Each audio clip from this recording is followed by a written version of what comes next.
El vuelo que nunca llegó. Aeropuerto Internacional de Los Ángeles, 1972. La Guerra Fría estaba en su apogeo, y los vuelos comerciales entre Estados Unidos y destinos internacionales eran vigilados con recelo. El capitán Daniel Rivera ajustó su gorra de piloto y revisó por tercera vez los instrumentos del Boeing 707. Era el 12 de octubre de 1972, y el sol comenzaba a ocultarse tras las colinas de Los Ángeles. El vuelo 418, un trayecto nocturno hacia Ciudad de México, estaba programado para despegar en 20 minutos. Daniel, con 15 años de experiencia y más de 10.000 horas de vuelo, era conocido por su calma bajo presión.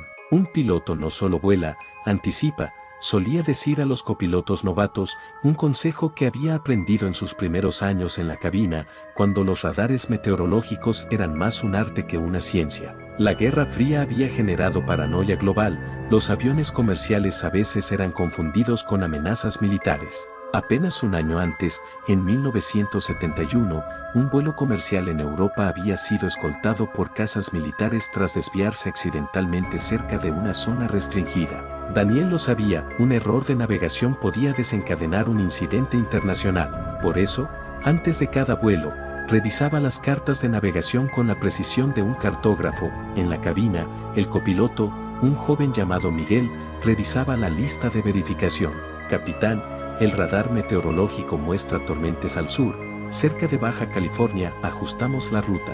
Daniel asintió, trazando una nueva trayectoria en la carta. Mejor rodearlas. Las tormentas en el Pacífico pueden ser traicioneras. Lo que no dijo fue que algo en su interior, una corazonada, le hacía sentir que este vuelo sería diferente. La profesión de piloto en los años 70 requería un conocimiento profundo de la meteorología, ya que los radares de la época no siempre detectaban turbulencias severas. Los pilotos confiaban en su experiencia para interpretar patrones climáticos, a menudo tomando decisiones críticas en segundos. El despegue fue impecable. El 707 rugió al elevarse, dejando atrás las luces titilantes de Los Ángeles. Los 112 pasajeros, una mezcla de turistas, hombres de negocios y familias mexicanas regresando a casa, se acomodaron para el vuelo de 3 horas. Daniel activó el piloto automático y se recostó ligeramente, pero sus ojos nunca abandonaron los instrumentos. A las 9:17 p.m., a 30.000 pies de altitud,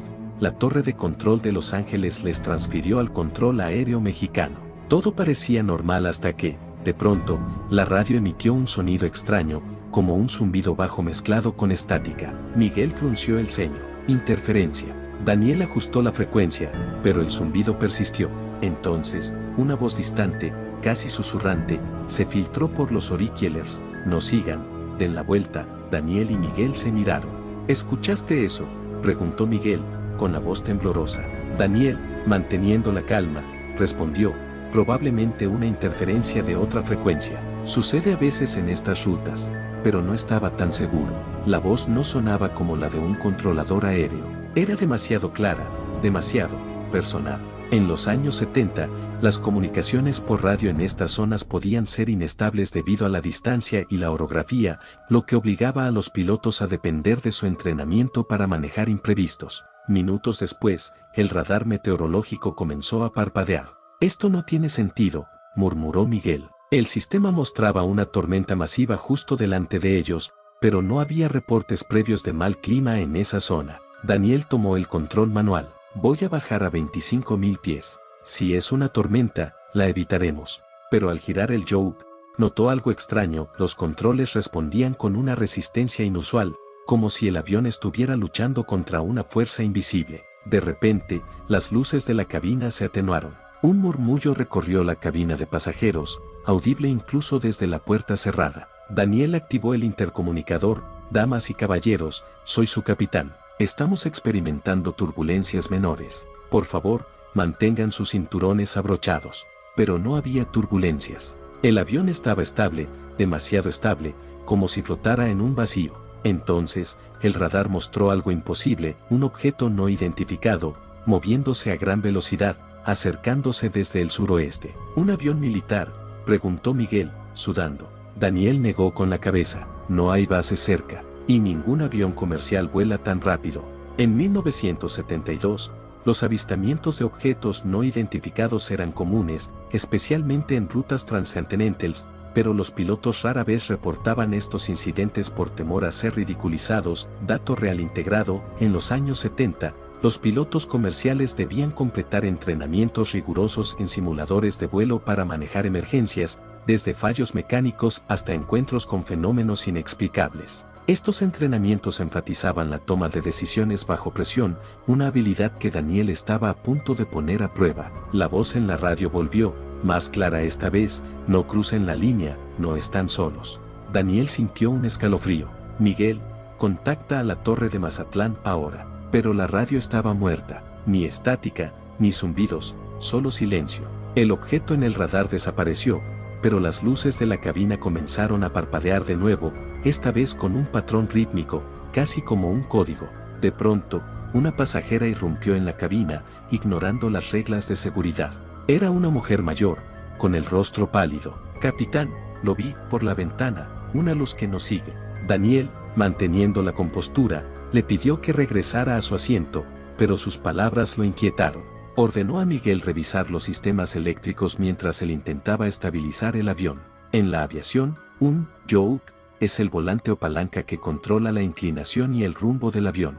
En los Boeing 707, el yoke era mecánico, conectado directamente a los alerones y timons, lo que requería fuerza física y precisión en situaciones críticas. A las 10:03 p.m., el avión comenzó a descender sin que Daniel tocara los controles. Los altímetros giraban como locos, indicando una caída de 500 pies por minuto. «Estamos perdiendo altitud», gritó Miguel. Daniel luchó con el yoke, pero era como empujar una pared.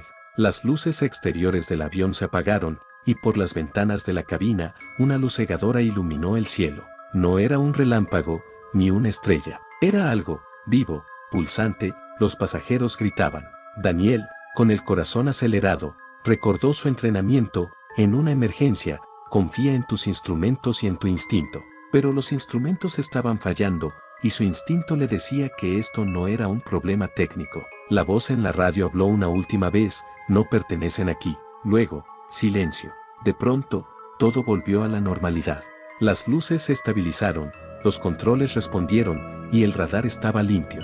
Daniel y Miguel se miraron, sin palabras. El avión estaba de nuevo en curso, como si nada hubiera pasado. Cuando aterrizaron en Ciudad de México a las 11:45 p.m., los pasajeros aplaudieron, aliviados, pero Daniel notó algo extraño. El reloj de la cabina marcaba 10:03 p.m., como si el tiempo se hubiera detenido. Al día siguiente, Daniel revisó los registros del vuelo. No había reportes de tormentas, interferencias o avistamientos en la ruta. Los controladores aéreos aseguraron que el vuelo 418 había seguido su curso sin incidentes. Pero Daniel sabía la verdad. Algo los había encontrado esa noche, algo que no podía explicar. Nunca volvió a volar esa ruta, y aunque nunca habló públicamente del incidente, los rumores entre los pilotos comenzaron a circular. El vuelo 418 se había cruzado con algo que no estaba en las cartas de navegación.